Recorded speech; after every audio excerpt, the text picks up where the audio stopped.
예. 41번 질문하겠습니다. 실제로 국회의원들은 아무런 국회의원들 제지와 관련돼서 제 질문드리겠습니다. 실제로 당시에 국회의원들은 아무런 제지를 받지 않고 국회에 들어갔고 또 언론사 역시 국회 본회의장에 들어가 국회 로비에서 국회의원들의 언론사와 국회의원들이 언론사와 인터뷰를 하는 등 상황이 전개되고 있었습니다. 현장 상황 TV로 생중계되고 있었고 대통령과 증인이 국회의원의 국회 출입을 저지 봉사라는 지시를 할 수 있는 상황도 아니었고 할 수 없는 상황이었죠. 맞습니다. 예. 42번 질문하겠습니다. 공수처는 2024년 12월 4일 공안시 03분경에 본회의에서 비상계엄 해제 요구안이 가결되자 2024년 12월 4일 공안시 16분에서 공안시 47분경에 합동참모부 지하에 있는 결심지원실에서 대통령이 증인, 계엄사령관 박안수, 그다음에 국가안보실 2차장 인성환, 국방비서관 최병욱 등과 함께 논의를 하면서 그것 봐라, 1000명도 투입하라고 하지 않았나 이렇게 말하면서 말하였다고 하는데 그 사실이 아니죠? 아닙니다. 예. 또 소추단 측은 대통령이 국회 계엄 해제 요구안이 가결되었음에도 일부러 즉시 계엄을 하지 않았다는 취지로 주장하고 있는데 이건 역시 사실 아니죠? 아닙니다. 예. 증인과 대통령은 계엄 해제 의견을 방송으로 확인한 후에 대통령은 계엄 해제를 위한 국무회의 소집을 지시했고 국무위원들이 대통령실로 오기를 기다렸다가 기다리고 있었던 것이지 계엄 해제를 일부러 늦추거나 하는 건 아니죠. 맞습니다. 그리고 한 가지 더 질문하겠습니다.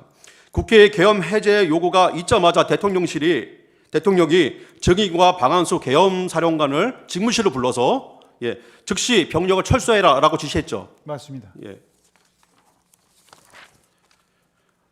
증인의 공소장에 따르면은 증인이 2024년 12월 4일 02시 13분경에 곽종근에게 이미 다 계엄 해제가 난 다음에 02시 13분경입니다. 중앙선거관리위원회에 병력을 재차 투입할 수 있느냐 이렇게 문의했다고 기재되어 있는 게 사실 아니죠? 사실이 아닙니다. 예, 정치인 체포와 관련돼서 질문드리겠습니다. 공소장과 증인의 공소장과 소수인 측 주장에 따르면은 증인이 2024년 12월 3일 22시 27분경에 계엄 선포 전에 비상계엄이 선포되자 그 무렵 방첩사령관 여인에게 전화를 해서 정치인들 10여 명의 이름을 불러주고 체포하라고 지시를 하였다는데 사실 아니죠? 사실이 아닙니다. 예. 증인이 대통령으로부터 특정 정치인을 체포하라는 지시 받은 적이 있습니까? 증인이? 그런 대통령으로부터 그런 지시를 받은 적은 전혀 없고요. 예. 이것은 이제 제가 이제 다만 그 다음 질문이 있습니다. 네. 예. 증인은 검찰 조사에서 정치인들의 위치를 파악하라고 지시하였다고 진술을 하였는데요. 대통령으로부터 그런 지시를 받아서 한 것인가요? 아니면 증인 판단으로 이렇게 한 것인가요? 제가 판단해서 여인영 사령관한테 체포하라는 그런 지시가 아니고 예.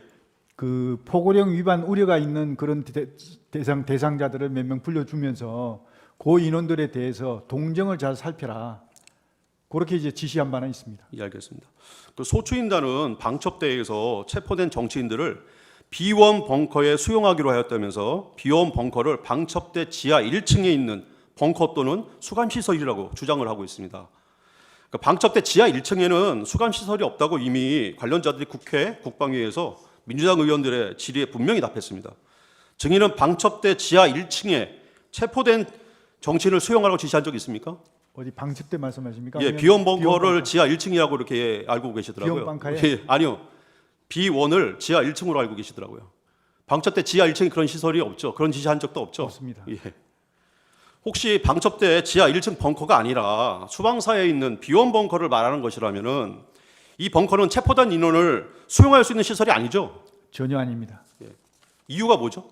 그 수용할 수 있는 그런 공간도 안 되고 시설 자체도 안 됩니다. 수용을 하려면 그런 수용할 수 있는 기본적인 화장실이나 방마다 간단한 그냥 씻는 그런 게 있어야 되는데 전혀 그런 게 안 돼 있습니다. 예. 소추인 측은 국회 비상계엄 해제 요구안이 가결 임박하자 증인이 정치인 3명을 우선 체포하라고 방첩사령관 여인영에게 지시했다고 합니다. 증인이 여인영에게 그 정치인 3명에 대한 체포 지시를 한 적이 있습니까? 그 시간을 제가 보니까 그 시간까지도 아까 제가 말씀드린 대로 합동수사본부가 구성이 안 됐습니다. 구성이 안 됐기 때문에 체포조가 운영이 안 되는 겁니다. 예. 그런데 무슨 놈을 체포를 하라고 얘기하겠습니까? 이런 사실을 대통령한테 지시받은 사실도 없죠. 당연히 없습니다. 예. 증인은 공소장에서 검찰이 정치인 체포조가 운영됐다 이렇게 얘기하는데 사실 아니죠.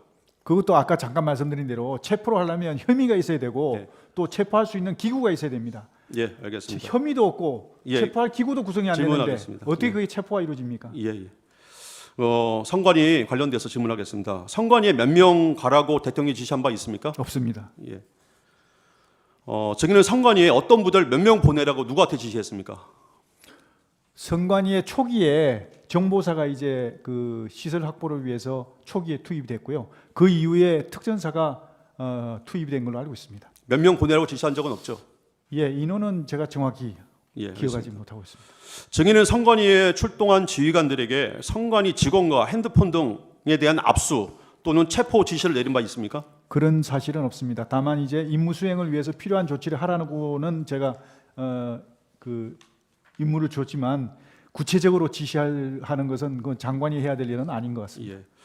그 법관들의 체포에 대해서 한번 말씀드리겠습니다. 질문하겠습니다. 증인은 법관들에 대해서 체포 지시 또는 위치 파악 같은 거 지시 내린 적 있습니까? 없습니다.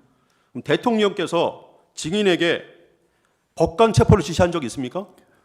없습니다. 말이 안 됩니다. 예, 이상입니다. 네, 재주심 또 하겠습니다. 네 하십시오.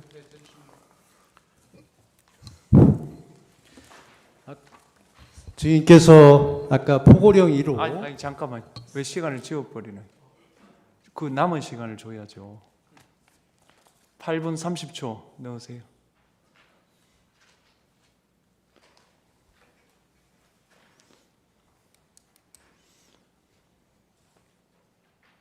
예, 9분 넣으세요. 예, 하십시오. 네, 증인께서 아까 포고령 1호를 설명을 못 하신 게 예. 1호를 못 보셨기 때문인데 포고령 1호에 대해서 좀 설명을 해 주시겠습니까? 예. 그 포고령 1번에 보면 그 내용을 쭉 보면 마지막에 있는 시위 등 일체의 정치 활동을 금한다라고 되어 있습니다. 이걸 보면 마지막 일체의 정치 활동을 금한다는 게 이제 마지막 핵심이고요. 그래서 이제 국회 같은 경우에는 그 입법 활동에 대해서는 존중돼야 되고 당연히 그거는 보장이 돼야 된다고 저는 생각합니다. 그렇지만 정치 활동에 대해서는 통제가 필요하다고 저는 생각하기 때문에 이걸 넣은 겁니다. 왜냐하면 과거의 사례를 봐도 그렇고 정치 활동을 빙자해서 국민들을 선동한다든지 또 사회를 교란한다든지 또 심지어는 이 반국가 세력하고 결탁을 해서 체제 전복을 노린 그런 사례도 있습니다. 이런 것들을 고려해서 국회에서의 정치 활동 또는 이제 그 정치인들의 정치 활동에 대해서는 어떤 일시적으로라도 그러니까 통제가 돼야 된다. 그런 차원에서 이게 들어간 겁니다. 예, 국회의 정상적인 의정 활동이나 합법적인 활동이 아니고 네. 유법적이고 탈법적인 활동을 금지한다는 의미로 넣었다는 말씀이죠. 네. 예. 그리고 아까 그 비상 입법 기구와 관련해서 헌법 76조 비상 입법권을 말씀하셨습니다. 근데 헌법 76조는 긴급 재정 명령에 관한 규정이고 그 명령은 입법의 효력이 있다고 해서 그렇게 말씀을 하신 것이죠. 네, 네, 그렇습니다. 그리고 아까 말씀하실 때 대통령께서 평소에 민생 살리기나 경제 살리기 입법 수백 개를 추진했는데 거대 야당의 발목 잡기에 잡혀서 실행을 못해서 안타까워하셨다. 네. 그래서 이제 증인께서 헌법 76조를 활용해서 실행 방법을 강구하는 것이 지금 이 맞습니다. 문구라는 것이죠. 예, 예. 혹시 대통령께서 평소에 민생 입법이나 경제 살리기 입법 중에 대표적으로 언급했던 법률이 무엇인지 말씀해 주실 수 있습니까? 특별히 어떤 법률에 대해서 언급하지 않으시고 네. 이런 것들을 막혀 있는 이런 법안들 민생 관련한 거, 경제 살리기 관련한 것에 대해서 이것이 그 제대로만 작동이 되면 국민의 삶이 훨씬 더 좋아질 텐데 하시면서 아쉬움을 표하면서 이게 기회가 된다면 이런 어떤 비상 대책을 강구해서 어떤 이런 것들이 좀 해결될 수 있는 방안이 있으면 좋겠다. 이런 어떤 희망사항으로 말씀하신 게 있습니다. 그래서 그 기억에 제가 해서 그 내용을 정리한 겁니다. 그때 당시에 이제 평소에 대통령께서 4대 개혁 문제라든지 그 소득세법, 상속세법, 증여세법, 법인세법 이런 부분들을 많이 개혁하시려고 하는데 좌절됐던 부분을 말씀하신 적은 없습니까? 그런 부분도 물론 당연히 그 말씀하신 데는 근데 이런 법만 잘 돼도 국민이 더 잘 예, 살 예, 수 예. 있다는 안타까운 맞습니다. 말씀을 많이 다 하셨다. 포함했습니다. 예, 그런 것까지. 네. 그리고 그 청구인 측 질문에서 특전사는 저 의사당 내이고 수방사는 경내고 경찰은 담장 밖이라고 이렇게 질문을 할 때 주인께서 맞다고 말씀을 하셨는데 실제 특전사가 국회 본 의사당에 얼마나 들어가셨는지 아십니까? 280명. 본관에 다 들어갔습니까? 280명이 질서 유지를 위해서 활동을 했습니다. 다 들어간 걸 확인하셨습니까? 아니 확인한 것보다 제가 보고를 받았습니다. 그렇게. 그러니까 그게 지금 이제 오해를 좀 280명은 국회 경내에 들어간 인원을 말하는 거고요. 맞습니다. 예, 맞죠? 예. 본청에 본 회의장 안에 건물 안에 들어간 사람은 12명밖에 안 돼요. 7079대 묵 깨고 차묵 깨고 그거를 좀 오해를 하시고 예. 건물 공간 안에 거부죠. 있었던 그죠? 게 280명이라는 예, 예. 겁니다. 건물 안에.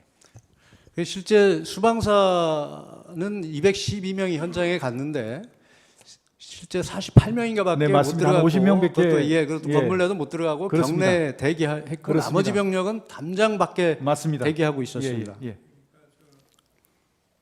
저도 좀 어제 사진 보고 저거 하는데 그 본회의장과 또 국회 관계자들의 사무실이 있는 본관 건물이 있고요. 예. 또 국회 마당이 있고 담벼락 바깥에 또 경찰이 있었지 않습니까? 예, 예, 예. 근데 특전사 요원들이 그 본관 건물 안으로 한 20여 명이 들어가는 사진을 어제 봤거든요. 네.